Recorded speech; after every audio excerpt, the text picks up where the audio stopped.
नाज़रीन, चंबड़ में चाकरशाक जा आबादगारन पानी की खोट खिलाफ एहतजाज मुज़ाहिरो कयो आहे।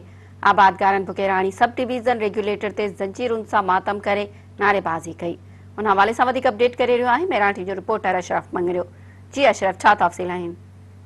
जी सायरा, मां तव्हांखे बिल्कुलु ॿुधाईंदो हलां चाकरशाक रेगुलेटर चाकरशाक ते जेको सो दरवाज़ा ज़ोरी हिननि जेको खोले छॾिया। उते जेको हिन अनोखो एहतजाज कयो आहे। जा हुसैन करबला पाणी छो न आहे, छो भरा आहिनि, जंजीरनि सां जेको मातम कयो आहे।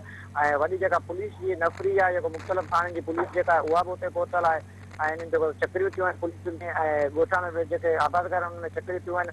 ऐं कुझु ॾींहं सवें आबादगार ऐं पुलिस जी वॾी जेका नफ़री उते मौजूदु आहे। आबादगार उबॾारींदा जेको नारा आहिनि, हिननि जो इहो चवणु आहे त असांजा फसल जेके आहिनि उहे सुकी चुका आहिनि, ज़मीन जेके आहिनि बंजर बणिजी चुकियूं आहिनि।